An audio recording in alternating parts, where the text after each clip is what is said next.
And when NBC's Hoda Kotb returned to the Today Show recently, she shared her daughter Hope's type 1 diabetes diagnosis. The news struck a chord with families across the country and one right here in Hudson who know the journey all too well. Senior health correspondent Monica Robbins has the story. The Dooley triplets, Mia, Max, and Issa. It's the last summer before they officially become high schoolers. Time has flown for mom and dad. Life with triplets, certainly 2-year-old or babies, is very challenging. 3 toddlers under 3 and still relatively new parents. Greg and Kristina noticed something not quite right with Issa.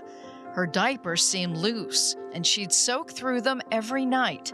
And then there was the request from preschool. Issa's teacher one day said, "Can you send a water bottle with her because she's very thirsty all day long?"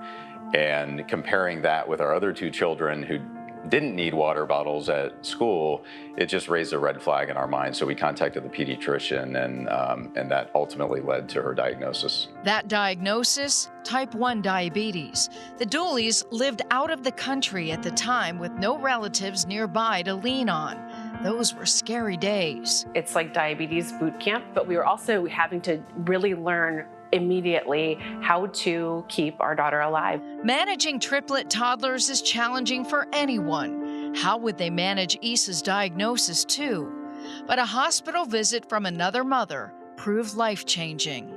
She was a mom of a child with type 1 diabetes, and she came to our room, and she at that moment said to us that Issa will be resilient. She will take her cues from you, and you can have time to grieve, you can have time to live in your emotions, but you will need to be a parent for her and strong in every way. And we really took that to heart.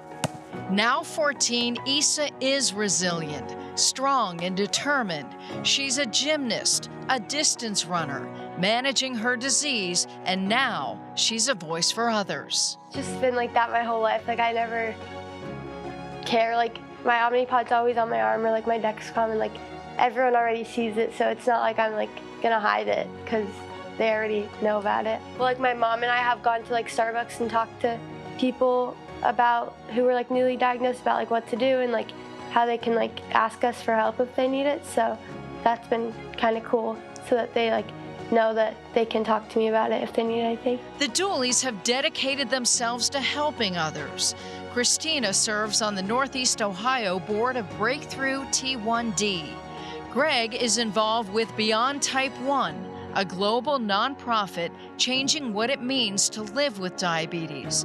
Much has changed for the good since Issa's diagnosis. I think of all the things that are available now to help people with type 1 diabetes manage their disease that are just truly incredible. The Dooleys hope their story and Issa's example reassures other T1D families that this diagnosis does not define a child. One of the things that's probably hard for families is that at some point in time, if you have to let them fly, you have to let them launch, and have to trust that they'll be responsible and manage things and live well.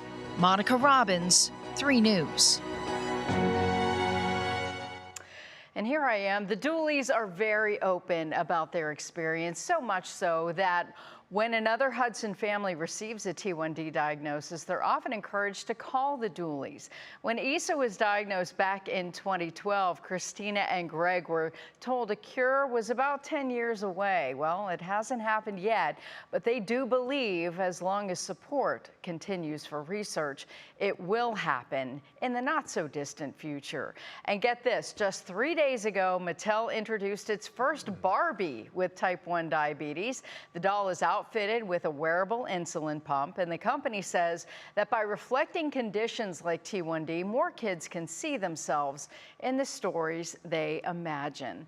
And you know what? We thought it was a big surprise when Barbie came out as an astronaut. Now T1D, it's amazing. And Barbie does everything, so this is great. Yeah, no question. I wrote down the word define, Monica, because how difficult is it to not have that define your life? You know what? I think it's important. Everybody can live with something. Nothing should define you. You know, I'm a journalist, but journalist doesn't define me. I just happen to be one. Yeah. So are you. I am. And you do many other great things as well. Yeah, So so it doesn't define you. Absolutely. Well, that's a very important story. Thanks for sharing. Sure. All right.